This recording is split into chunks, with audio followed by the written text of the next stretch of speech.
Working with the young Indy, Corey, was great because he had this kind of innocent, not actory, very genuine quality. The whole idea of seeing Indy at that age was a brilliant idea, I thought. Watching Corey work with this older actor who played Tolstoy, the chemistry between the two of them was almost like the real Tolstoy with a kid who's a pain in his butt, We're the Young Indie Chroniclers podcast, and we're producing a new feature-length documentary, George Lucas, The Lost Golden Age. You got a chance to have the same adventure making the show as what Indy was doing. We built a Kickstarter campaign to support the film. Late pledges are available now at Kickstarter.com. Indiana, we are simply passing through history. This is history. Welcome to the Young Indy Chroniclers, a podcast about the making of the show, The Young Indiana Jones Chronicles, which first aired on ABC in 1992. Kept thinking about what was Indiana Jones like as a young man. I came up with this idea of him seeing the world through the eyes of a soldier and a secret agent. Over the course of our podcast, we're going to talk to a whole host of very talented people who either worked on this show or were there from the beginning. We were able to shoot it on location in the real places where these events took place. Oh, make it up as you go. Oh boy, that's great advice. We hired some of the best European directors, a whole host of very, very talented people. I'm your host, Peter Holmstrom. And I'm Daniel Noah, and this is the Young Indy Chroniclers. There's only one rule, Indiana. Stay alive. Welcome back to the Young Indie Chroniclers, the one and only podcast devoted specifically to the Young Indiana Jones television series and franchise. I'm your host, Peter Holmstrom, and joining me on this adventure of a lifetime is Mr. Daniel Noah. I'm walking the streets with Krishnamurti, Peter. Very cool, very cool. George Lucas never shied away from tackling large philosophical questions with his art, but mostly done through the lens of family-friendly entertainment. Star Wars was about Vietnam. The prequels was about the rise of fascism. What's going on here? There's been a rebellion, sir. Teenage Indiana Jones dealt with topics such as the futility of war, modern capitalism, and so many other topics as well. Toddler Indy, played by Corey Carrier, in some ways dealt with much larger existential issues. I said no more! You've killed enough! No more! Environmental concerns, care of the elderly. You think only little boys are driven crazy by their families? And even took on the topic that I think Lucas has a sort of love-hate relationship with, religion. On today's show, we're thrilled to have returning guest and diehard Young Indy fan, Lucas Seastrom, to discuss the episode Benares, and possibly one of the more interesting episodes of Corey Carrier's entries. But before we do that, we want to talk about the fact that about a month ago, to the day of our recording this, we joined Lucas in person at Skywalker Ranch for a very special event. And so first of all, Lucas, welcome to the show. But also, we want to hear a little bit about your recollections of that very special time. Well, thank you, gents. It's a real pleasure to be back. It's an honor to be here with you talking about this wonderful program, and I'm hopefully it can be a good cultural exchange, as Indy might try to convince Miss Seymour. But yes, it was an honor as well, of course, to be back at Skywalker Ranch and to see you guys there for an event that Ben Burt was able to organize to celebrate the 30th anniversary of Attack of the Hawkmen, which Ben, of course, co-wrote and directed and edited, I believe, or at least was one of the editors on that particular episode. Any day at the ranch is a special day, but this was an extra special day. And one of the things that Ben and I were actually corresponding about briefly, because we were thinking about it afterwards, that we're pretty sure it's the only time that an episode of Young Indiana Jones has screened in a full-size theater for an audience. Of course, this was a private screening, at Lucasfilm for employees and guests, but we couldn't think of any other instance where it had been presented in such a formal way. So that made it all the more special to reflect upon in that regard. But I mean, where to begin? I mean, it felt, as always at a Lucasfilm gathering, it felt like a family event. A lot of friends and friends of friends and former employees and current employees and lots of people there to enjoy something, really special together. So, what did you guys think of the chance, just to watch Indy at that size, as it were, or Young Indy rather? It was pretty remarkable, and I forget who told us. I think maybe it was Matthew Jacobs, but he was saying how they had watched the pilot together just on a TV screen at the time. Like that was the way they viewed it in 1992. So it was. I feel like you're absolutely right that this was the first time for an audience that it was shown in this kind of big screen format. And the real beauty of it, I think, for all three of us was just being able to see it. The big screen was justified because we were able to see a certain amount of the footage be remastered and transferred over from the original 16 and 35 millimeter elements. So it really looked like it belonged on that big screen format. And that was just one of the most beautiful moments of this whole journey. Honestly, it was just being able to be there and see it and be there with you and everything. So it was wonderful. Well, it's funny. Let's take a moment to acknowledge the technology that allows you to take this TV movie that was shot for television as we have it, and then put it on the big screen, would not exist if not for what was done during this lost golden age of Lucasfilm, right? The creation of the DCP, which is the digital cinema package, which is the basis of digital projection, which was pioneered by George Lucas, rolled out to the public for Attack of the Clones. That is what allows us to just sort of take this thing from multiple sources, as Ben had, from Betamax and some film scan, but all these things, and then send it to a computer, have it packaged, and put it in a theater, and have it look quite stunning. I mean, occasionally you might see some artifacts and distortion, but for the most part, quite stunning. And, they said, so many of our guests have talked about how Young Indy was trying to be movies and be cinema, and it stands the test. We can watch it. And Lucas, we spoke because when we were in Ben's office, and we have a whole episode we've recorded, you'll hear later about our whole experience. But one of the things he showed us was all of the high definition footage from Attack of the Hawkmen. And I remember saying to you, Lucas, when you came in, I said, it's convinced me. I didn't know if I thought it would be wise to rescan all of Young Indy, and would that be worth such the effort that it would take? And having seen the footage, I'm like, 100% must be done, because it's beautiful. It's very high quality, right? Like it's visually quite rich.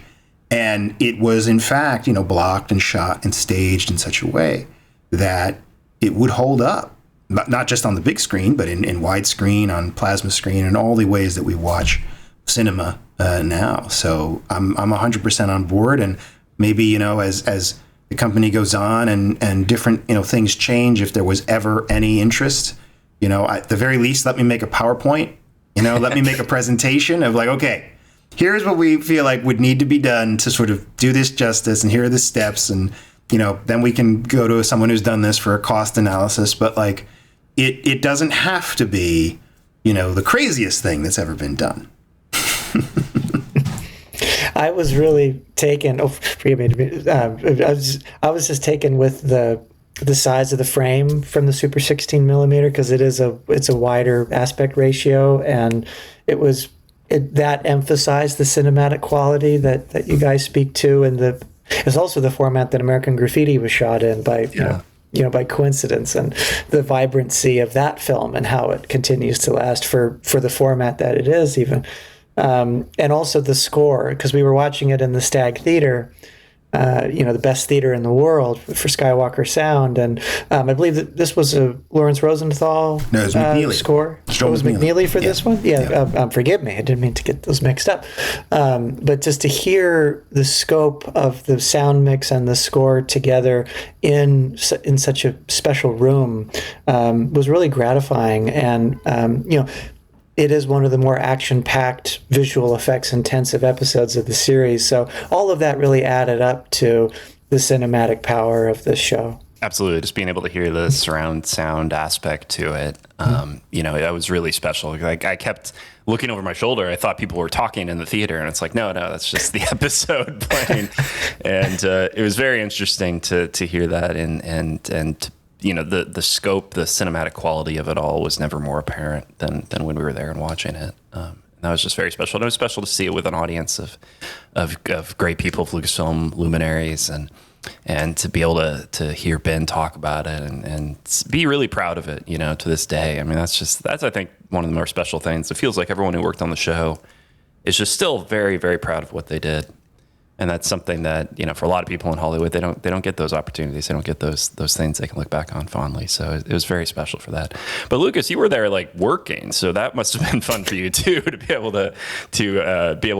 I imagine you pitched somebody, it became a whole thing. But it was very cool to see you there, on the job, just reporting live from that in some ways. So that was great. Yes, well, it's a blessing to be at the ranch in any form, and it's really special to be there. The group at Skywalker Sound are amazing artists, amazing technicians, amazing support team around them all, and the tech building is this wonderful place where, to quote another Young Indy character, time stands still in a way, and you can really just be present with other people, be present with your work, be present with the art that you might be watching on screen. It's the place. We heard, because the next day we took a tour of the Presidio location, and we'd heard that some of the displays, especially the stuff that had Young Indy presence, was largely because of you. So that's it was very no, not at all. Okay, no, it's a team effort. It's a team effort. So you were involved. You're not denying involvement in the display. No, I'm involved, but no, it's a group of us who try to make the best tour that we can at the Presidio there. Well, I just one note, Lucas. In the wall of the posters of the unloved, I don't know what we want to call it, but it needs a name, where you have the Radioland Murders poster and the Caravan of Courage, I believe, the Clone Wars movie. You really need a Young Indy poster. Yes, we do. Yes, we do. I have one here with me, but it's one of the very few. So I selfishly have one here. But yeah, we'll have to get one back up there. The one Young Indy item that we were able to get out is the TV Guide issue from March of '92, where George Lucas wrote the essay "Indy and Me," which is a wonderful little sort of thesis statement on his vision for the show. Highly encourage people to look that up. But yes, we do need to add right there with Radioland and Strange Magic and all those great Lucasfilm stories. Willow. Was Willow on that wall? I think it was on that wall. Yeah. I feel like that one could have maybe been in a more prominent place. We have some wide shots, I think, but we can. Yeah, but it was Howard the Duck. My guilty pleasure. But celebrating like 40 years this year, by the way. Yeah. With a new somebody beat me to the punch with the documentary. I guess there's a documentary coming out soon, all about the movie, and I'm very jealous because I wanted to do that. But oh well. We have to look to the 90s. We have to give up the 80s to the older generation, Peter. That's true. That's very fair. That's very fair. Just truly wonderful experience. And, it was fun to see on the socials, you guys really promoted the event quite a bit as well. And that was really cool to see. So it was just a very special, very fun time. Well, it's special for you guys to be there too, as part of the Young Indy family. You guys have revived the discussion, the memories, the appreciation for this show, which is all well-deserved and overdue. And so you guys, needed to be there. That's very well. Thank you. Thank you. No, and we're excited that, not to, put laurels on us, but I'm thrilled that what we have done has risen the profile of it, if only at the company. Our audience is not huge, but if only internally, if it gets people talking about Ben Bird and talking about the work that was done, and Gavin and Simon Windsor and all the people that we've talked to, if it even just reminds people that this was done once, that's what I'll take that as the win of the entire project. So incredibly gratifying to see that. I thought you guys should have that. Yeah, thanks. More ghosts. Hey, did you hear the news? No, what? Wilson declared war on Germany this morning. America's in the war. No kidding. This squadron will probably be turned over to the U.S. Army. I'll be getting some of the best fighting men I know. You guys really took care of me. I just hope I never have to fly again. At the end of the day, the the best way to proselytize, if you will, is just to let people see the thing, and that's what we used to organize is just for fun as employees way back, little after work screenings of episodes in a conference room. Groups of us would get together, and a lot of the people who would come, our colleagues, were watching it for the first time, and this screening was a bigger version of that, just to give people the chance to understand a little more about why we all love it so much. You're a sergeant in the Belgian army. The Belgian white man came and took me from my village and made of me a white man soldier. Took all young men to be white man soldier. My family is hungry. I'm not there to feed them. I'm here, fighting your war. Maybe going to die. When war is over, Africa still not belong to my people. You cannot make a future for my people, Captain. Belgians, France, Germans, all the same. Well, how about we move on to the episode discussion we have here. So on today's show, as I said before, we're going to be talking about the Benares episode of Young Indiana Jones. That was from season 2, directed by Deepa Mehta and written by Jonathan Hensley. Next on the Young Indiana Jones Chronicles. What are you doing? I'm playing baseball. What's baseball? There's even a rumor they found a new messiah, some sort of great spiritual teacher. Occult, supernatural new messiah. Want to know whether the young Krishnamurti is a fraud? I don't believe in what I can't see. Christians believe in the devil, don't they? Have you ever seen the devil? I think you fail to realize the hypocrisy of your position. I beg your pardon, Annie. This episode involves young toddler Indiana Jones, played by Corey Carrier. And it's really more of a Miss Seymour story, though, in a lot of ways, which I think is interesting. But Miss Seymour kind of goes up against a religious sect in India and tries to essentially disprove it. How do you find her? To be a highly intelligent, dignified, and independent woman. Very kind. Do you know, Helen, those are the very words I would use to describe you. And because what else do you do, I guess, when you're a tutor in India? But well, I want to pose a question to the group. As I rewatched it, and I think, Peter, you watched the broadcast version. I did. And I watched the DVD, so we can talk a little bit about some of the minor differences. But do we classify this as a supernatural Indiana Jones story? So it was with Sri Krishna in the 4th century BC. So it was with Jesus Christ in the 1st century AD. The coming of a new world teacher has been prophesied for some time. Or not. It's interesting. Right? Because, yes, of course there are skeptics in the story, but there are also people making supernatural claims in the story. And as I was watching it, the episode is sort of written in a very, I would say, a very real world sort of way. I would say it sort of biases the perspective more towards the skeptic than the supernatural. Let's not prejudge things. We can all see for ourselves and let cooler heads prevail. But it exists in a franchise in which Temple of Doom is a real movie and Indiana Jones invokes the power of Shiva. You betrayed Shiva.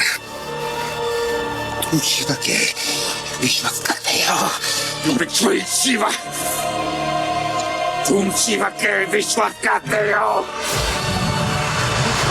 Contextually, what do we consider this episode? Well, do we want to maybe... We could postpone. We can answer it at the end. I mean, it's up to you. If you want to talk about it first and then answer it, we can do that first. But I think that's a valid question to bring up. But let's talk about it first. And as Daniel set up there, I watched the broadcast version of this, and I'd never seen it. And I don't even recall if I'd seen the old Indy intro. I know there are the clips floating around online, but I can't remember if I saw it or not. And I have to say, of all the Young Indiana Jones, old Indy bookends, the one episode that I figured had the obvious setup was this episode. I figured, obviously it's going to be set in a church, or it'll be set at some religious protest or whatever, and then in comes George Hall, and it's let me tell you a story about religious equality and how it's important not to hate other people because of what they believe. And then I start watching this episode, and it is not set at any of those things. It is set at a trucker stop diner. No one makes coffee like you, Louise. She's a legend. Louise, old timer. Oh, will it be, Al? Coffee. Morning. What's it to you? How is it? It's like sewer water. What do you want to do that for? Butt out, old man. She didn't do anything to you. What's your problem? I don't have a problem. The world has got a problem. And there's just a trucker there who is being pissy to a waitress. And old Indy is just like, let me tell you a story about this one time I was in India. And that's the whole bookend structure to this episode. And I was like, wow, guys, all right, there we go. And it really threw me there. But I thought that was a very fun way to start the episode. But yeah, then the episode starts, at least the broadcast version starts out, and it's a little different on the DVD, but the broadcast version starts out with the baseball game. Would you like to play? Sure. Wait a minute. I'm supposed to be studying. So am I. Which I thought was an interesting way to start it out, and really setting up not only Corey Carrier's and Indiana Jones's love of baseball, but also the idea of cultures finding common ground, which I thought was a fun way to start there. But Lucas, I mean, maybe we just start out with general thoughts about the episode. Like, what are your kind of overarching thoughts? What are your feelings about maybe when you first watched it? Like, what was your opinion of it at the time? Well, in terms of first watching it, this is one that is, for me, it's a very subjective sort of association with the episode because it immediately tipped me off to who in the world was Jiddu Krishnamurti. And then, of course, I was able to watch an amazing documentary on the same DVD about this real-world figure. He came from poverty and illness in India and was declared the new Messiah, groomed to bring salvation to the world. As a boy, he became the symbol of a new spiritual movement and spoke to those weary of social strife, religious dogma, and materialism. But as a man, Jiddu Krishnamurti defied the expectations of those around him. And ever since, the last 15 years now, I've been just an ardent reader and listener of Krishnamurti's works and his... I don't even know if he would call them teachings, but just sort of his questions that he poses, because he was so focused on trying to encourage people to think for themselves rather than to follow, any particular spiritual leader or guru or anything like that. And so the reverberations of this one is really personal for me. And Krishnamurti has been a major a source of inspiration and of thinking for me. So I'm indebted to it in that way. In all these discussions and talks here is to see if we cannot radically bring about a transformation of the mind. And everybody kept looking at him as a messiah or a world teacher, somebody who would save them. He wanted people to wake up to the reality of something and not simply have faith and trust that some outside entity was going to provide the answers. But, as I think you spoke to in the introduction, this is only something, one gets that feeling, this is only something that George Lucas would put on mainstream, primetime television in a way, is that this is a place for us to have discussions about questions. He was possessed of a magnificent spiritual aura. It separated him from all others. I immediately brought him to the society compound and conducted a clairvoyant investigation into his past lives. I immediately recorded the results of that investigation in this book. The spirits of the boy's past lives spoke to me.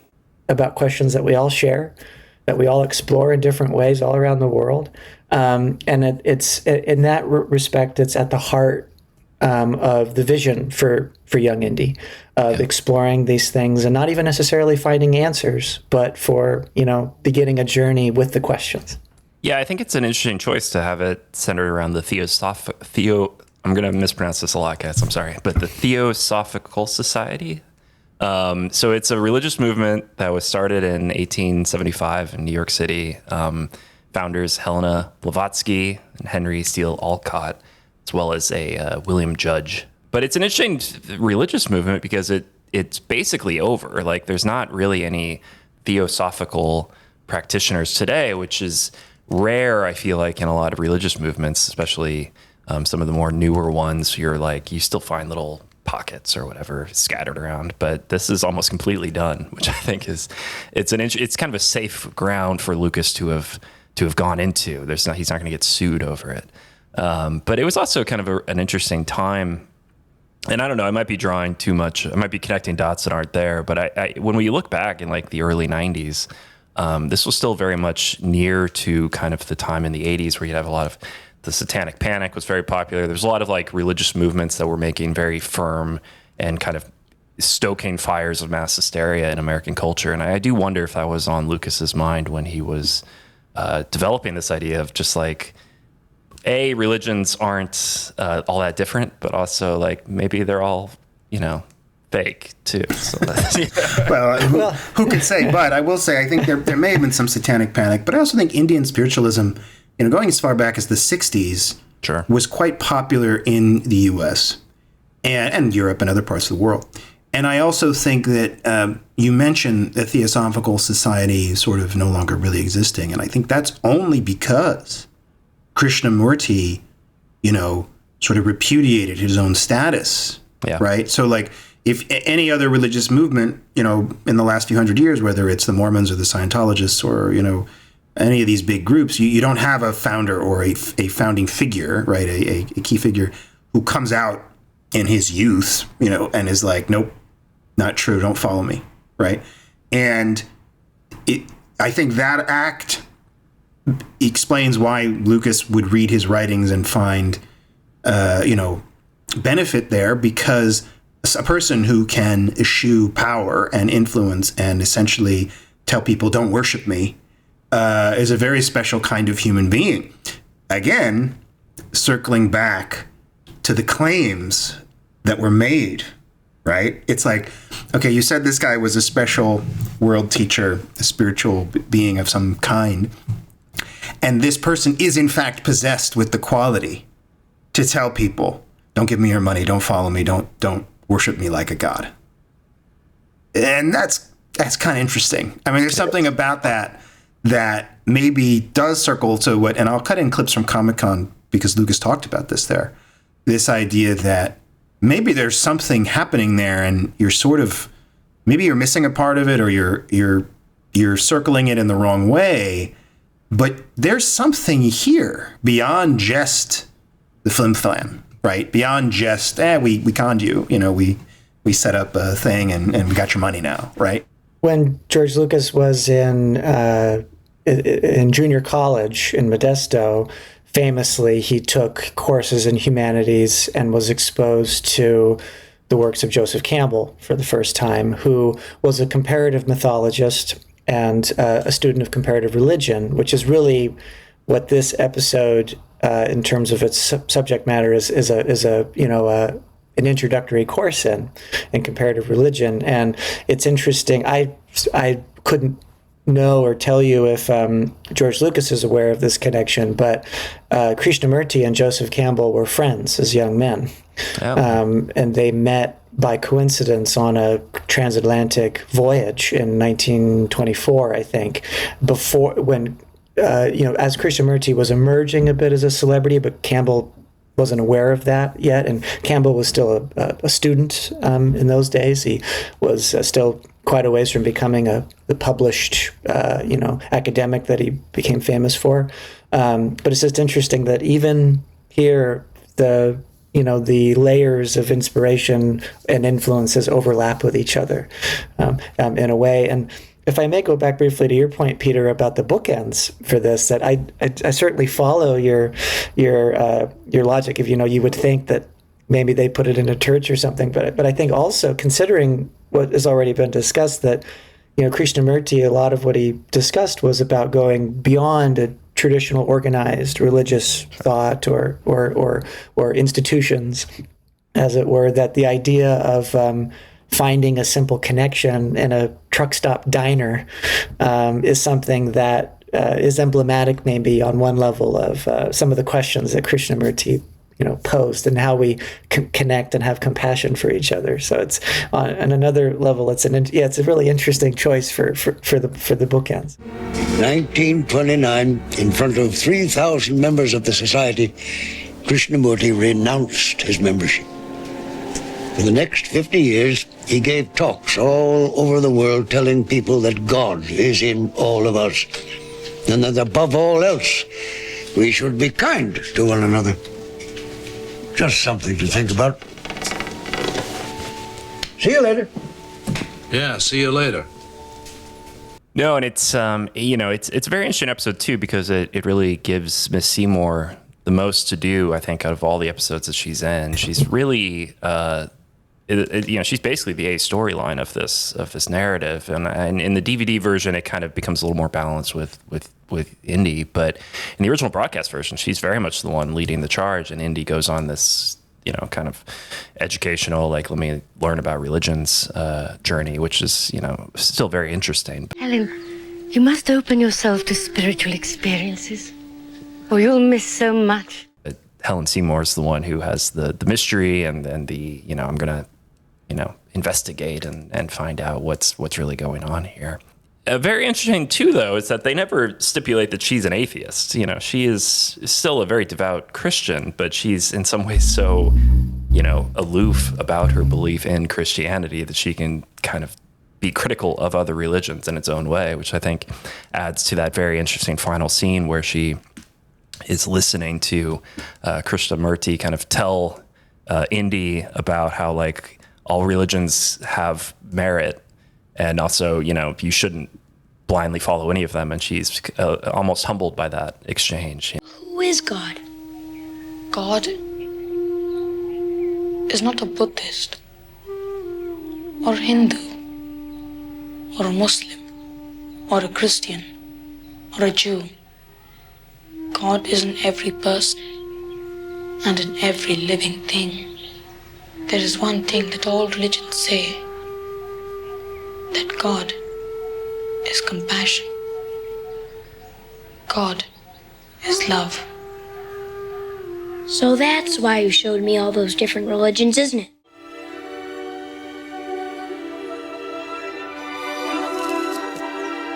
Well, I'd have thought, in that period, and I really like the choice, by the way, to keep Indy sort of raised in the Christian tradition, which is what is implied by Raiders of the Lost Ark. Did you guys ever go to Sunday school? Well, look. And also, frankly, just of the time, it would be absurd to suggest otherwise, right? A kid from the United States in 1908 is going to have gone to church. And so you can't really have a character in a story like this, in this period, who's sort of a modernist secularist. That person really wouldn't exist. What you could have, and I feel like Henry Jones Sr. fills this role in the episode, is sort of more of a modernist Christian. Theosophists believe in the commonality of all religions, what they call a brotherhood of man. They're interested in psychic and supernatural phenomena. There's even a rumor they found a messiah, some sort of great spiritual teacher. There was a lot of Christian thought at the time that would become what we might call mainline Christianity, in the later 20th century, that was sort of more open to other religions in a sort of, if not academic, cultural way, and might even adopt that idea of, like, well, we think of God like this and you think of God like that, and we're sort of doing the same thing. But they would never, they would still see it as like, well, I'm a Christian, I have to stay a Christian. Like it would never be like, well, now I'm going to sort of make my own religion, right? And I think what Helen Seymour sort of, and she says she's Church of England, right? So she's clearly institutionalist. Miss Seymour, you're a Christian, correct? Yes, Church of England. And as a Christian, you believe in God? Yes. Have you ever seen God? No, I have never seen. What she's probably sort of pushing against more than anything is, here's this British woman, Annie Besant, who I love their relationship and they sort of get along, and there's a lot of similarities. Miss Seymour is a member of the Royal Society of Literature and the Royal Victorian Order. There are many Oxford scholars in her debt, myself included. After that introduction, Miss Seymour, it is my honor. Good evening, Mrs. Besant. And they do this with, I forget the character's name, but in the Tangiers episode, there's a similar type of a situation where she's basically like, I don't get why you would leave our culture and our religion to do this. I don't want to unfairly cast aspersions on his character, but I am skeptical about Mr. Leadbeater's claiming to have seen Krishnamurti's aura and claiming to have had a vision about Krishnamurti's spiritual past. Helen, Charles did have a vision. And his aims are the same as mine and every other member of the society. I don't understand that. That is suspicious to me because you're British. I'm British. Like this is a part of who we are. This is how we live. And I get it. People around the world, you know, they do their own thing and I'm educated. I understand that. But like, you're one of us. Why are you doing this? And I think she's suspicious of it. But Annie. Helen, Charles Leadbeater does not control me. No one does. I appreciate your concern. But there are many things you just don't understand. You're a highly educated woman. You think intellectually, logically. We in the society have gone beyond logic. Also, I think you fail to realize the hypocrisy of your position. Hypocrisy? I beg your pardon, Annie. You have faith in your God, a God of compassion and tolerance, have you not? Yet you have no tolerance for my faith. But your faith is in a young boy. It was clear to the disciples from the first moment they saw him that Jesus Christ was special. Was it not? Yes, it was. And it is clear to me, as clear as daylight, that Krishnamurti is special. Not because she's, you know, skeptical of religion, but she just is like, this is a hoax, right? Like, this is made up. You know, I believe in something that's 2,000 years old, you know, and you made this up 20 years ago. Like, what I love about it is the character is portrayed as sort of so settled and righteous in her view that even though I'm watching it, I'm like, I don't really think I believe that theosophical stuff is real. I sort of enjoy seeing her be like challenged by them, you know? But Annie, the truly spiritual life is not based on logic, it is based on faith. We in the society understand that. And I'm sorry, Helen, but you do not. Goodbye, Annie. Because I part of it was like, you feel it's like you're not putting a level of thought into this. So I'm going to enjoy watching this happen. Yeah. And there's another dynamic with Annie Besant in the sense that Besant was a leading suffragist before she left the United Kingdom for India and joined the Theosophical movement. She was very involved both in women's labor movement and then in the suffragist movement and the like. And you can project forward a decade in the Young Indy story to Miss Seymour's encounter with Vicky. A great many people were wrong about women's suffrage, including the suffragettes. And Vicky ruffles Miss Seymour's feathers there too. Didn't you agree with women's suffrage, Miss Seymour? I certainly don't believe that throwing stones and burning down politicians' houses is the right way to prove your fitness to take part in the government of the country. And of course, that's a little more generational, but at the same time, Vicky's mother, who's closer to Miss Seymour in age, is another suffragist. It was like fighting a war. We had a great sense of comradeship, and I thought of my husband who backed me all the way, although it was very damaging to his career. Miss Seymour is this single woman who has carved out a place in the establishment for herself as an Oxford scholar, teacher, tutor. And of course, the Church of England is wound up into that society, into that hierarchy of things and the institutional framework.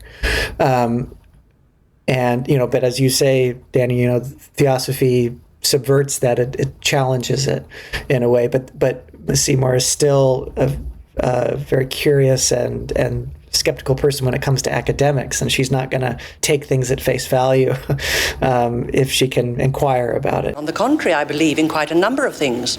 But not Theosophy. No, madam. If you'll forgive me, not in an organization that exalts a young boy to its world teacher.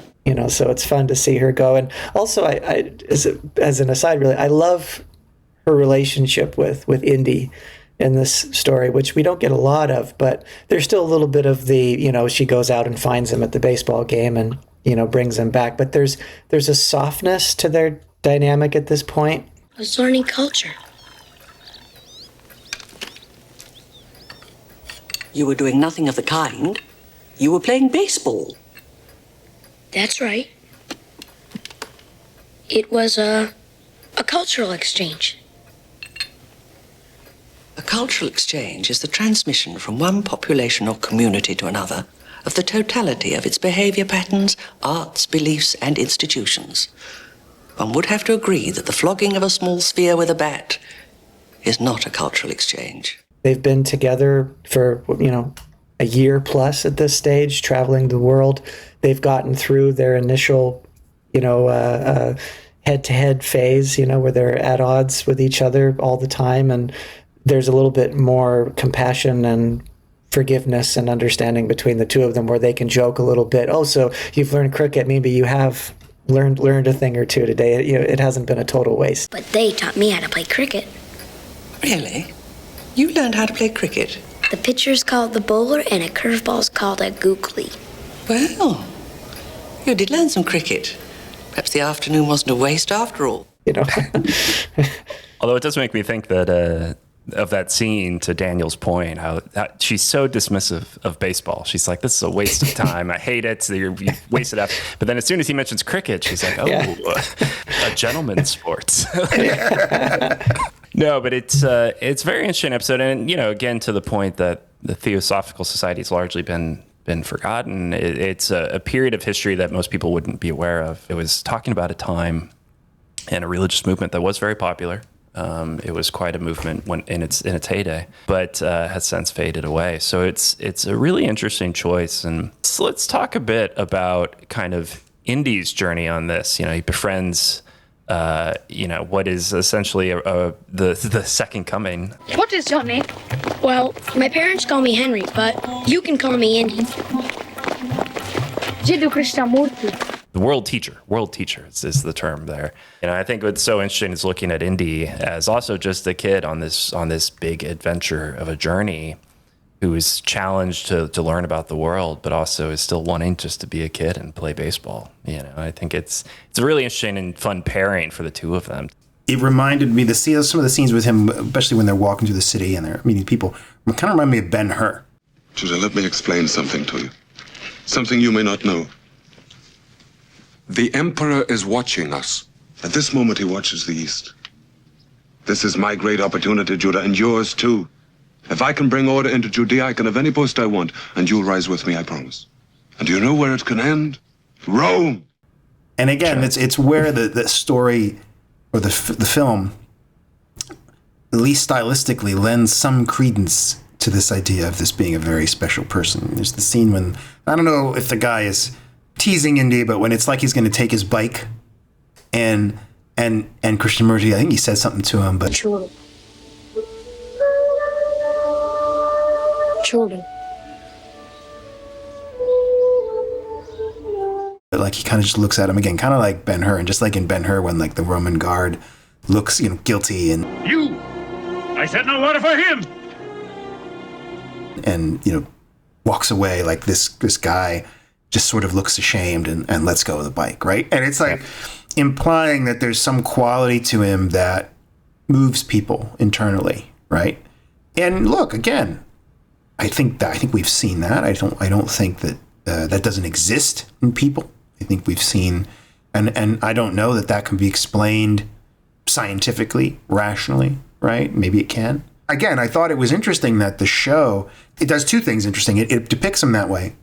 And the series doesn't give you the history that later he sort of repudiated it, right? Like, you could watch this and walk away from it like, oh, like if you didn't know anything else.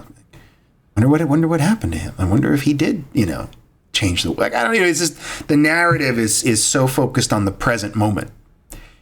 And sometimes these episodes are very foreshadowy, like Versailles, right? Like the Treaty of Versailles episode, it's pretty clear that they're telling you this is going to go really bad, right? Like the whole focus of the episode is like, in the future, all this is going to go wrong. And this one is more focused on the actual moment, the way the Theosophical Society was working, the internal political dynamics, right?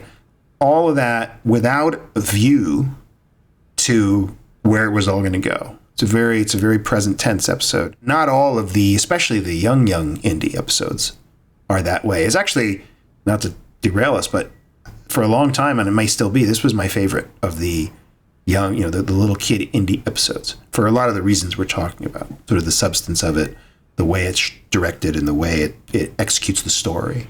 There's a real paradox, I think, to the young Krishnamurti story, in the sense that there was, by everybody who spoke about him, who met him, there was a charisma, a magnetism, even when he was the young boy on the beach that Charles Leadbeater discovers. He was possessed of a magnificent spiritual aura. It separated him from all others. I immediately brought him to the society compound and conducted a clairvoyant investigation into his past lives. I immediately recorded the results of that investigation in this book. The spirits of the boy's past lives spoke to me. I knew then that I had discovered the new world teacher.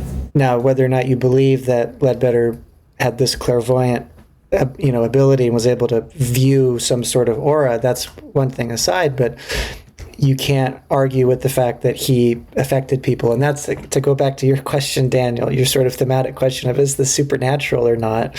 In the Indy universe, there's a wonderful ambiguity to Krishnamurti's interaction with the men and the bicycles, or the young woman who has lost her child. You could read that as he has some sort of extra human power, this, as it were, or ability, or it's simply someone who is very present and compassionate and accepting of other people, and can look you in the eye with real truth and acknowledgement and acceptance. So there's a wonderful mix of ways that you could potentially read into it, which is appropriate to Krishnamurti's own story, that some people read into it in one way and some people took him in other ways. I maintain that truth is a pathless land and cannot be approached by any path whatsoever. Feels also like a little bit of a motivation. Obviously, Lucas is already George Lucas, I gotta hear him, has already chosen to sort of depict Indiana Jones as a young boy, and we gave a presentation twice explaining the links between that and the Phantom Menace, and the choice to depict Anakin Skywalker as a young boy. But perhaps the Krishnamurti figure, in a historical sense, the idea of this child who may be gifted and may have a spiritual power and a purpose, people like to talk about, obviously, the virgin birth elements of the Phantom Menace, but there's also this, was this idea of Krishnamurti and the power and this young boy an inspiration for the depiction of Anakin Skywalker? I've encountered a virgins in the Force. A virgins, you say? Located around a person? A boy. His cells have the highest concentration of midichlorians I have seen in a life form. I think it's fair to say it's in that soup. It's in that area of potential inspirations. You refer to the prophecy of the one who will bring balance to the Force. You believe it's this boy? I don't presume to. But you do. Revealed, your opinion is.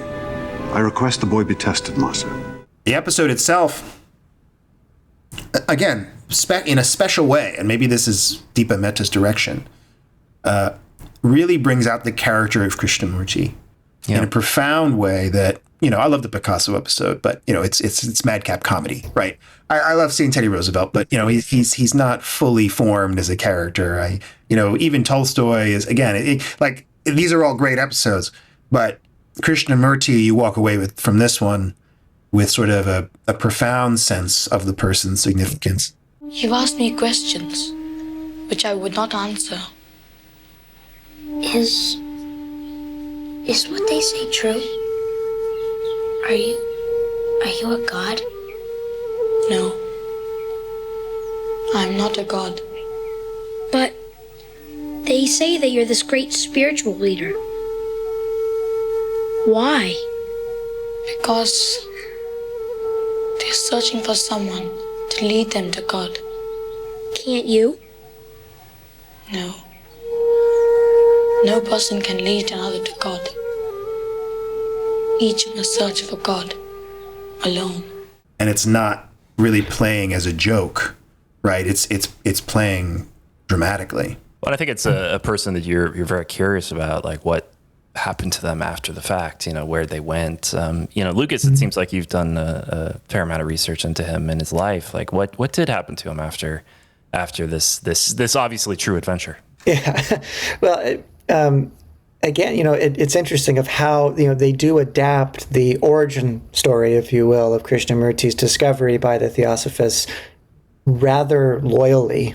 That he's found by Leadbeater in another city of Adyar on the coast of India, and then eventually he comes to what's mostly known today as Varanasi, but was known historically as Benares, which is where the Young Indy episode is shot as well. And he was very much as you see, he was feted and brought into this very eventually, ultimately given a Western education. They brought him to, if we go by the chronology of the episode, not long after he meets Indy, Annie Besant takes him and his brother Nietzsche to England, where they're educated and made to wear Western clothing and everything. And all the way up through the 1920s, Krishnamurti is a bit of a worldwide celebrity. He and his brother are adopted by Annie Besant when they're still in India, legally adopted. His mother had died before he was, discovered by the Theosophists, Krishnamurti's mother, and his father was a member of the Theosophical Society, which is how the connection first came to be. And I'm not a full expert in all of the details, but there was a bit of a back and forth issue over the custody for a number of years. But then Besant maintained her guardianship of these two men. And that's a whole story in itself of this very complicated relationship that Krishnamurti and his brother have with Annie Besant, who they look to as a mother in a way, but also who had huge expectations for Krishnamurti, of course. And as Daniel alluded to, by the late 1920s, he repudiates, he dissolves what was called the Order of the Star. A belief being purely an individual matter, you cannot, and therefore must not organize it. If you do, it becomes crystallized, dead. It becomes a creed, a sect, a religion to be imposed on others. He said, you have to find out for yourself what is truth. You cannot rely on me. They weren't expecting this. They were expecting salvation. He didn't provide salvation. He provided doubt, skepticism, and the tools for looking within. In front of thousands of people at a public event, at a public gathering of this group, he gets up in 1929 and he dissolves it and he says, "Don't follow me anymore." And actually, in the screenplay, one of the screenplay drafts for this episode is a quote. I don't know if it was intended to be, a frontispiece, if you will, at the beginning of the episode or anything like that, but a quote from the speech that Krishnamurti gave when he dissolved the order, and it's short. He said, "Truth is a pathless land, and you cannot approach it by any path whatsoever, by any religion, by any sect. That is my point of view, and I adhere to that absolutely and unconditionally." And so he gives up on. Also, he gives up on a ton of money and a ton of prestige and celebrity and everything. People were just giving him things left and right. Of course, one of the key happenings that had occurred in Krishnamurti's life not long before that is his brother died. And his brother died of an illness while Krishnamurti was away. And part of the conflict that Krishnamurti seems to have felt is that the Theosophists who insisted that he go away to this other event assured him that his brother would be okay, that they knew, but then he wasn't. And so all of these things, added up to his decision. And for the next 55 years, more or less, Krishnamurti becomes this speaker, this writer, who travels the world. Famously, one of his homes where he spent a lot of his time was in Ojai, California, in Ventura County there, where he had been essentially given this farm, in the citrus farm in the 1920s. And it was this peaceful, quiet, beautiful place in the mountains where they were able to find some solace and some quiet and have a retreat. And that today is still a Krishnamurti center where you can go and stay there. You can go and visit their library and you can talk to people. And there's another place like it in England at Brockwood Park in southern England, and where there are schools set up in the tradition of Krishnamurti's educational values, because Krishnamurti became a great champion of education reform throughout his life, which is, again, a really interesting overlap with George Lucas and the vision for Young Indy. But what I can encourage people to do, please, is to look up his books. Like this was one of the first books that Krishnamurti published in the early 1950s, Education and the Significance of Life, or Think on These Things. They're all books that are simply dialogues, that are exploring questions about our place within ourselves and amongst each other. And he spent all the rest of his life traveling the world, engaging with audiences, exploring these questions together, and he was recorded everywhere. So you can go on YouTube, and the Krishnamurti Foundation has hundreds, seemingly hours, of footage of him talking on concepts, and you can browse on fear, on doubt, on anxiety, on death, on living, on relationships, and you can listen to him talk with people. In this, there is no teacher, no pupil. There is no leader. There is no guru. There is no master, no savior. You yourself are the teacher and the pupil. You are the master, you are the guru, you are the leader. You are everything. And there's a great podcast called Urgency of Change that the Krishnamurti group in England puts out that is the same thing, where it's compilations of his speeches organized by different themes. But for the rest of his life, he continued to reject followers, to reject anything organized or institutional around him. He was one person, simply and beautifully sharing questions and thoughts and notions about how we can live our lives. And he dies in 1986 at the age of 90, within a decade, within just a few years of the beginning of work on Young Indy, which is really interesting just to think about by coincidence anymore. But this was quite relevant, and there are a lot of different, celebrity type people who came across Krishnamurti over the years, in part because of his proximity to Hollywood, whenever he was in Ojai. And this isn't substantiated, and I couldn't tell you for certain, but I've heard over the years that this subject matter for Young Indy might have been suggested by one of the members of the research team at the Skywalker Library, by Debbie Fine or Joe Donaldson, perhaps, that this was actually something that was brought to George as a potential topic. But one can certainly see how he would respond to it, because it is a great example, again, in that Joseph Campbell sense of things that interest him. We should take a trip up to Ojai, Peter. We should go to the center. Yeah. I've always wanted to go. It's about, for listeners out there, Ojai is about an hour away from Los Angeles, but is seen as a not quite a resort town, but it's definitely a place that wealthy people go, and there's golf courses. It's very out of the way. I've gone up for a day years ago, but it's just out of the way. So you really have to go out of your way to go to Ojai. It's a thing. But it's very, very beautiful, as I understand it. It's a little less of a desert-y vibe. It's got more agriculture, more vegetation. So it's. If you've been on Soarin' over California at the Disney parks, when you're flying over the orange groves with the propellers, that's the Ojai Valley. There you go. All right. I've seen that. Of so many religious leaders out there in history, there's very few that ever refute their religion. That ever say like, this was wrong. You guys need to stop. That's rare. And it's. Partly probably a mistake on the Theosophical people that they gave their Messiah to some random kid. But it probably would have been better if they just said, no, I'm the Messiah, and then just keep following, giving me money. You raise a great point, though. I have to assume that Annie Besant, I don't know about Leadbeater, but they clearly believed in it. That's what's interesting about it, because you're right. If you were sort of perpetuating a hoax, you probably would make sure you could sort of control your key figure.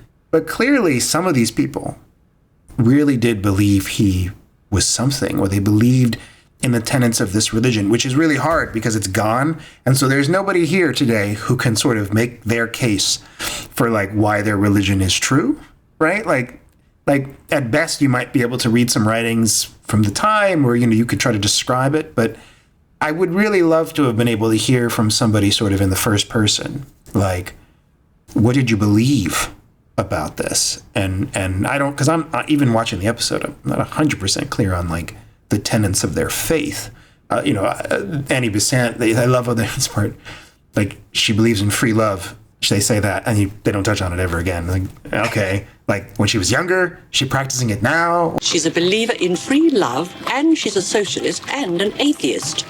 She's not as bad as some people insist on portraying her.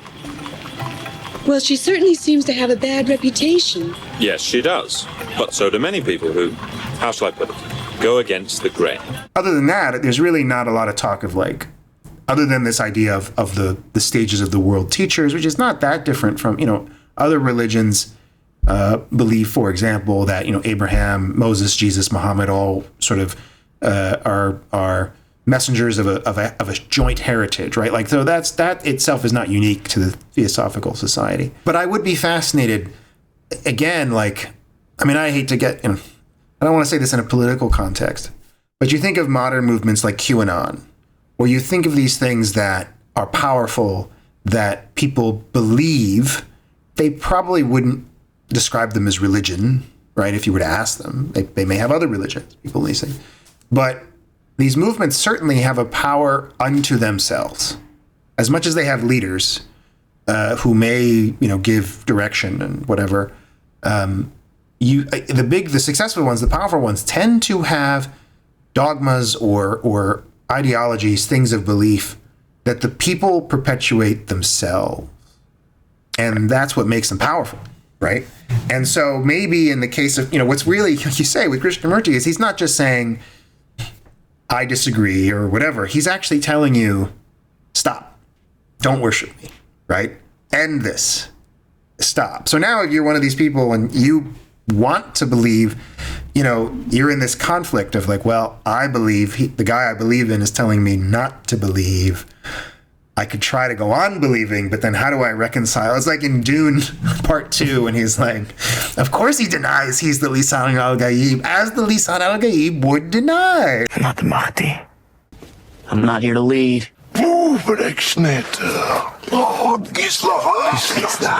It's interesting comparing this to other religious sects throughout history is that the ones that fail are usually the ones that give you specific dates or offer up specific timelines for things. You can't give a timetable for the end of the world, because then when it passes, then you have egg on your face.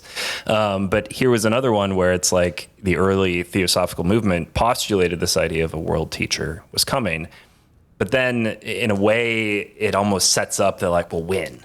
And can we have him now? It's, and you see this happen in many religions. Even you could argue Jesus was foretold and people were like, well, when is he coming?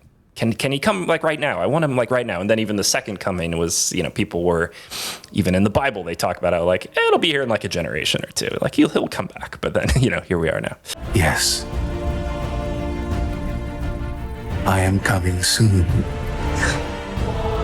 And I think it's interesting they touch on this in the episode, how there was the other guy, the other proposed I love him. Teacher. But Mom, they promised. Hubert, please, not so loud. We'll talk about it later.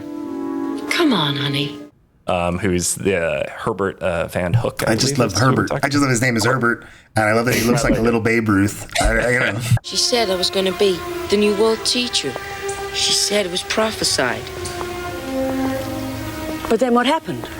Well, when Mrs. Besant and I got here, Mr. Leadbeater had a book that said Krishnamurti was the new world teacher. And now everybody looks up to him.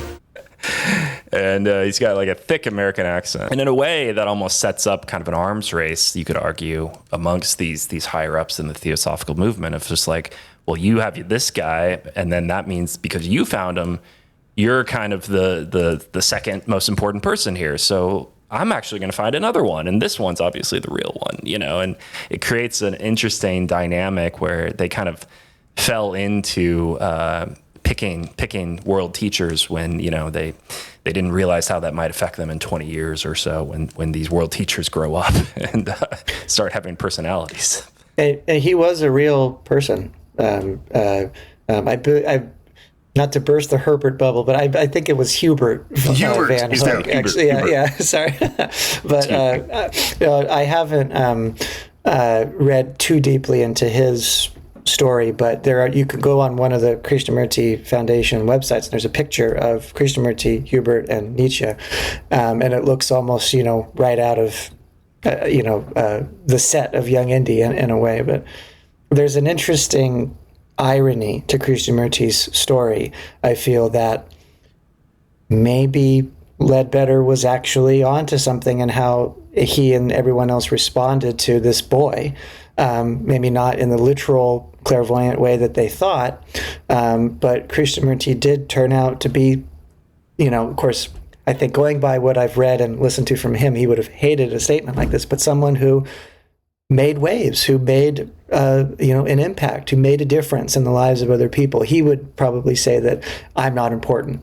It's not the person saying the thing. It's the idea, the thought that you can explore within yourself that's important. But we're all individuals. But they did pick someone who seemed to actually have quite a sense of presence and an ability to question and be open to other people in the world around him. Hubert Van Hook, he looks like he passed away in 1958. But he very quickly became, as is represented in the show, he was very vindictive about his role in all this, where he was brought over here, promised all this stuff, and then he kind of believed very quickly that it was all just a sham. Very interesting timetable, and in some ways very reminiscent of like, Daniel mentioned Dune earlier, but this idea of kind of a manufactured Messiah and how it is more about the perception of the people who are believing. That's the important part. Like, you can kind of curtail anyone's belief system into believing someone is a Messiah because that's what they want. We kind of want this larger power out there for a lot of people.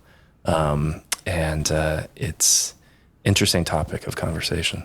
It's very human to want to look out for answers, to look to others, to look to the heavens, to look to books, to the past. But Krishnamurti, one thing about Krishnamurti is that he's not easy. He's not gentle all the time about things.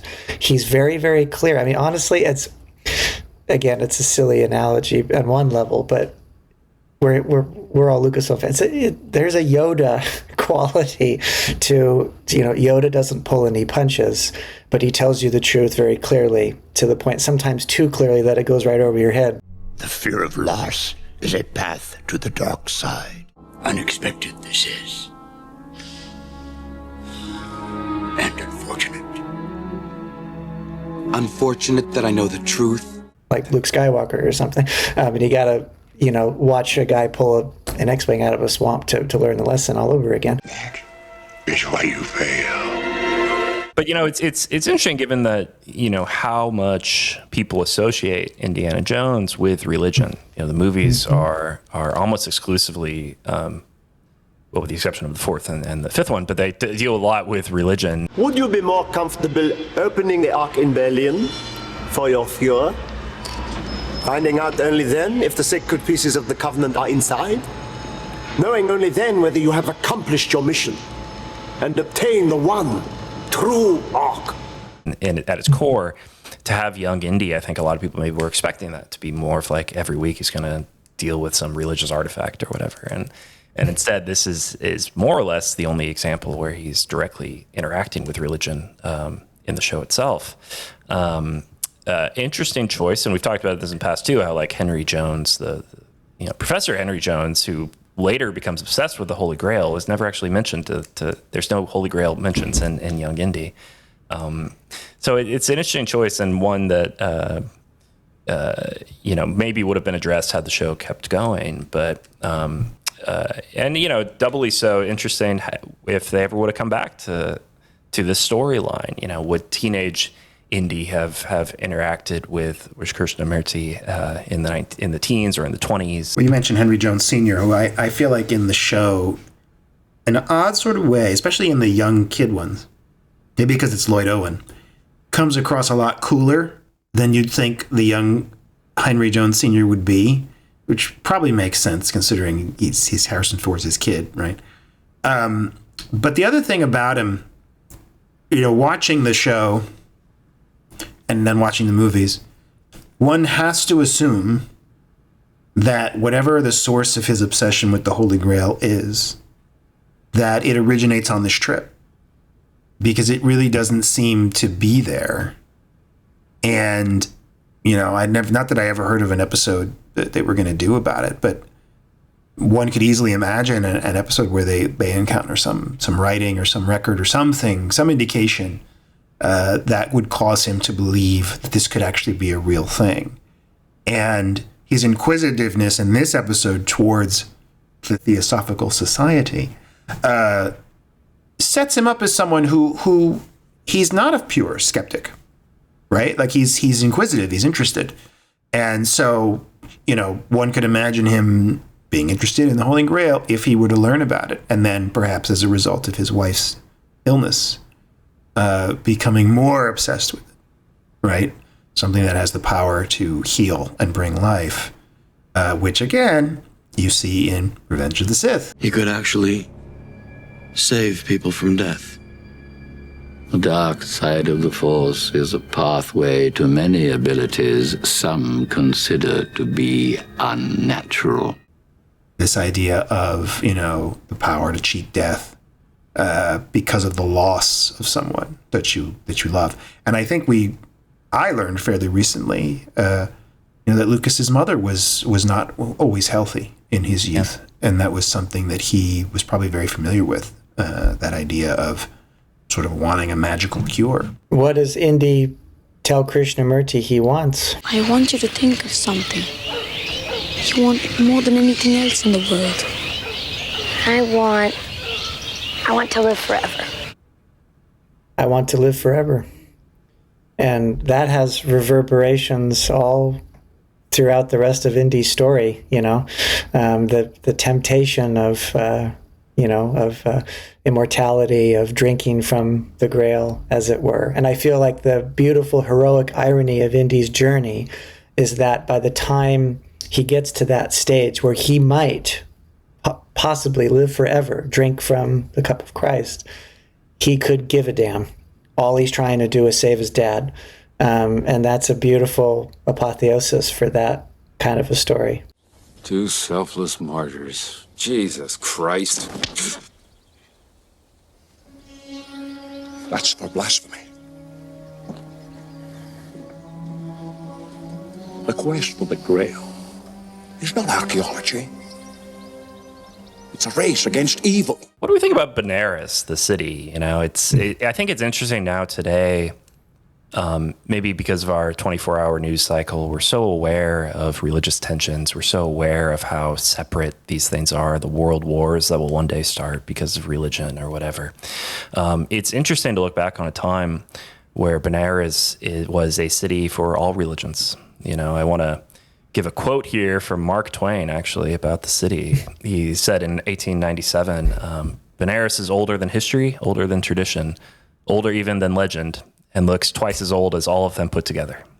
Classic Mark Twain wit there. But it was a city that was seemingly very welcoming of all these sort of religions. It feels like a novel concept today. What do you guys think? Considering first the way that the episode actually depicts the city with Deepa Mehta's direction and Giles Netton's cinematography. I think it's one of the great examples, maybe along with Africa with Passion for Life, or like of the ethnographic qualities that the show can have, where it was this worldwide production, almost docu-style at times production, bouncing from country to country, shooting in the real places with real actors from those places and the like. And this is a great example of going out into the streets and capturing it, being on the Ganges and the like. And so that adds so much to the presence of the film. The opening of the DVD version, especially with the music, very poetic, it takes its time, very cerebral. And you follow Indy all the way out, and there's no dialogue practically until he gets to the cricket field, eventually a baseball field. But the moment that the story was told, near the end of what was the most violent century in recorded history, when there were religious tensions beginning to flare up and had been flaring in the Middle East, in Ireland, in parts of Central Europe, in the Balkans. And here's this story that uses this city as an example of how people can tolerate each other, acknowledge each other's beliefs, and coexist together. So the timing of it all seems very poignant about when they were telling the story. Yeah, I think it's potentially a conscious choice, maybe not, but potentially a conscious choice on Lucas's part to really highlight these areas of the world that I think Americans often associate with violence, with tension, and pointing out time periods of when they were the exact opposite, when, whether it's Benares or even what was at the time the Ottoman Empire, they were welcoming of religions in ways that we don't associate them with today. And the show really, I think, points to why that is, sometimes through the supplemental documentaries. But it really talks about how, like, this is kind of Western influence that has made this so disjointed. Benares at the time was not, it was under British control, but it was seen as like a separate kind of colony than India. Then it kind of was all lumped in later on into being this part of this country. And lines were drawn by not local people. They were created artificially by British powers. And then similar things happened with the Middle East. And so Lucas, I think, in a way was, and again, maybe I'm just reading too much into this, but it feels very pointed in how he's challenging you to reconsider your presumptions about an area. There's not many cities in America where you could say everyone is welcome, especially now today. I completely agree with you as far as George's intention, because I think, again, going back to Star Wars, a really powerful theme in the original movie is things used to be better. For over 1,000 generations, the Jedi Knights were the guardians of peace and justice in the Old Republic. And not in a not in a nostalgic way for the most part, but in a more pragmatic way. Yeah. Before the dark times, before the Empire. Right. So it's not that Obi-Wan is like, man, I really miss the Republic. Those are good times, right? It's more like he's like, yeah, we didn't used to shoot people. What's going on here? There's been a rebellion, sir. Like under the Republic, you couldn't blow up planets. Like it's a very sort of pragmatic nostalgia, if you will. And I think the exercise of the Young Indy Project and the depiction of the world of the early 20th century before World War II, and even in this case before World War I, is to show that, and especially before World War I, the world was not war-torn. And an American family could travel to all the places we saw, not as conquerors, not as, the rulers, but just safely as visitors. And when you went to Benares or China, Peking, the episode that's joined with this in the DVD version, you expected things to be very different. You expected, you were not going to have the food you were used to. You were not going to have the cultural experiences. You were going to encounter different religions, and that's okay. And the 20th century, the wars, the global cultural forces have really attempted to, or had the effect of creating hierarchies between cultures and regions and religions, dare I say, to the point that we may, and I think George in some ways is communicating this, we may have culturally regressed, right? That just because, maybe they have baseball and McDonald's now, but it doesn't mean that, we've improved the culture of India by sending all our exports and doing all the things that we've done, right? As an example in this episode. While maybe we don't agree with the Theosophical Society, it doesn't mean they didn't have the freedom and the right to create a movement and to live a certain way as they choose to. There's no sense here. While you can certainly say that maybe some people are being duped or they're being, they're choosing to believe in something that's not true, perhaps. But there's no sense of coercion here. And I don't know the history. Quite possible that there's, someone who'd be like, well, no, they lied, they did all this stuff. But as, as the story is being presented, you have people living as they choose to. And, that's kind of the best you can do anywhere. I don't care what you believe in, it's any place where belief is mandated or coerced. I don't want to live there. And I think the show and George's body of work really tries to show you why that's not good. Yeah. How interesting is it that in the season 1 of the show, as it aired, you have 3 episodes pretty close together that are set in Africa. And the first episode, you see toddler Indy experiencing the country in a way where it's like there are people living there, there's an environment that are living there, and they're basically free, as you might understand it. And Teddy Roosevelt comes in and kills a bunch of things. And then you have like 2 episodes later, or 1 episode later, rather, teenage Indiana Jones having to argue to a local to saying like, we're here fighting in this war to win your freedom. And the local's like, we were already free. He cares about your people too. That's why he's here. That's why we're all here. To get the Germans out of Africa so your people can have a future. Captain Indy, you're a very good man. A kind man, but not a very smart man. Yeah. You guys enslaved us. Like, you are the encroachment here. No matter which side of this war you're fighting on, we are the victims. And it's such a powerful statement in a way that, seen through the lens, going back to my original introduction, seen through the lens of family-friendly entertainment. Well, and we talk about nostalgia.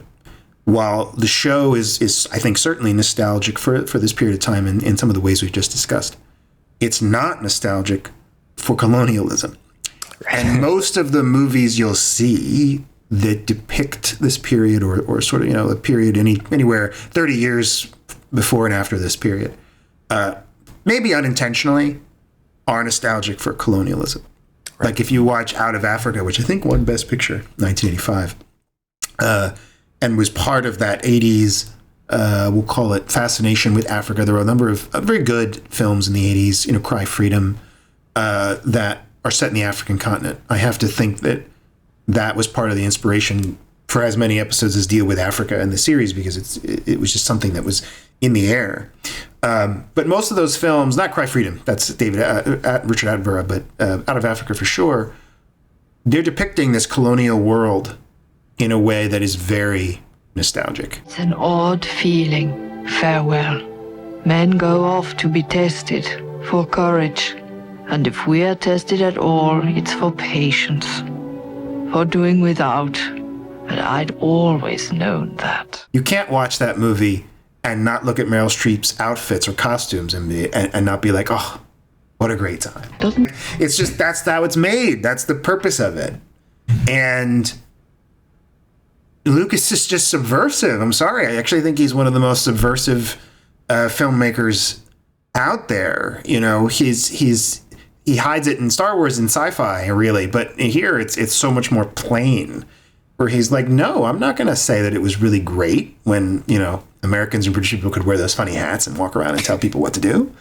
You know, you know, and those hats, safari hats, I really don't get it, but I don't know what that meant. I feel that the choice of Krishnamurti as the key historical figure for the story is symbolic and representative of what you guys are speaking to very much, because this is, you know, a man who is born in India and grows up in a certain way, and then he is thrust into the Western world, and this, you know, just with Western education and all of the extremes of Western culture are exposed to him. And Krishnamurti becomes someone who tries to live a life that is that transcends nationality, that transcends individual religion or creed or, you know, specific cultural background or anything like that. That tries to be actually global in a way. And his travels reflect that. You know, he spoke all over Europe and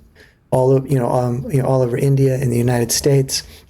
He wanted to speak to people in all places, and so he represented a line of thinking in the 20th century that runs against the oppressive, dominating powers that makes up so much of that same story. There's this subversive, to use your word, Daniel, this alternative notion of, does it have to be that way? You know, obviously there are practicalities involved with nationality and things like that, but in the way that we live our lives day to day and the way that we have compassion for each other, do we have to see it as us, them? You know, and those types of parameters that we construct often artificially, like you say, Peter. You know, it's such an interesting choice to highlight this here, and you know, it's interesting too, because you can see it playing in some ways better. Like, it's always interesting comparing the Corey Carrier Indy to the Sean Patrick Flannery Indy, whereas Sean, you can kind of paint with broad strokes. He's talking about like the futility of war and kind of how capitalism is leading to a lot of, you know, crimes happening all around, you know, the world. And then you look at Corey Carrier and it's much more about like seeing the splendor and the wonder of the world. And this episode kind of does a bit of both. You know, it's foreshadowing in some ways where Indy's going to go in the future. But there's still like a wonder and an innocence, possibly why they split the story the way that they did. You know, Indy's journey on this is very much like, let's talk about all these different religions and how cool they are, and let's go to each one of these different temples all in one day. Whereas Helen Seymour could have much more of the cynical view of just like, well, this is fake, and I'm gonna prove it just by rummaging through. I'm gonna steal some papers. Steal some papers, and this is my proof. And you know, it's 100% true. But it's you know, it's an interesting choice to have it be done here. And you know, this was late in the second season of the show. And I'm not even sure if it, maybe Lucas, maybe you can recall, but I'm not even sure this aired. Was this one of those episodes that didn't even get on the air on ABC? Or I think it aired. My understanding is it aired. It was July of '93. Okay. It aired as Benares January. Yes, January 1910 was the original broadcast date. Yeah. If I may, though, I think that though, you know, there is that yin and yang to Indy's journey and Miss Seymour's journey, but then they both come together at the end when even Miss Seymour and her rationalism and her desire to, you know, uncover what she sees as this fraud, even she can't help but be moved by Krishnamurti's simple, honest, clear expressions of love, you know, and it matched with Indy's, you know, innocence. I also want to throw out there too that bit of a epilogue to the character of Annie. She would later, in 1916, co-found the Central Hindu College, which later became the Benares Hindu University and is still around today. Well, guys, we've been talking about this episode here for hours. Well, I think we still need to answer the question. If we're sort of at the end of the conversation, we need to answer this question. Okay, is this, like Transylvania, a supernatural Indiana Jones adventure? I'll go first because I'll probably have Lucas, you'll be much more eloquent than I am about this, but I feel like it's not. I think there's a couple of moments where Krishna has a couple of stares, you know, has some Ben-Hur moments, as you say, or Jesus of Nazareth moments. It's no blinking, whatever. But I think you never actually cross that line into things that can't be explained. And I think that's a big difference. Whereas Transylvania, there's like lightning orbs, there's like all sorts of crazy stuff going on, and that's definitely in the supernatural vein. But this one to me feels more a commentary on the nature of belief, on the nature of religion, and those things are objectively devoid of supernatural elements. I'll have to agree personally. I mean, one can't help but enjoy hearing Krishnamurti teach Indy who Shiva is. You betrayed Shiva.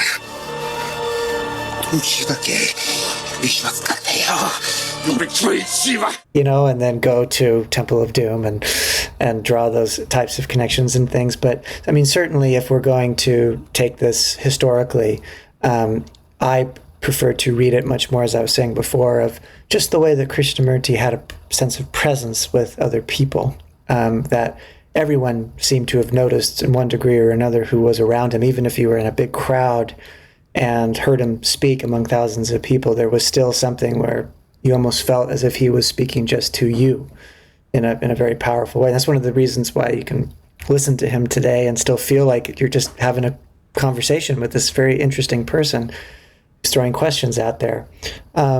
So yeah, I'll have to say that. And also I feel like the language of the way the episode is presented, it's a little ambiguous, perhaps, to maybe make you think, well, are the Theosophists onto something?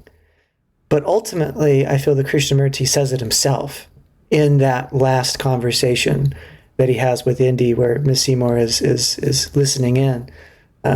Krishnamurti admits as much that I'm not who they say I am. God